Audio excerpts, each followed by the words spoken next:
أهل الكتاب لا تغلوا في دينكم ولا تقولوا على الله إلا الحق إنما المسيح عيسى ابن مريم رسول الله وكلمته ألقاها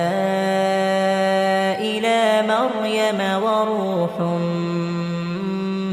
منه فآمنوا بالله ورسله ولا تقولوا ثلاثة انتهوا خيرا لكم إنما الله إله واحد سبحانه أن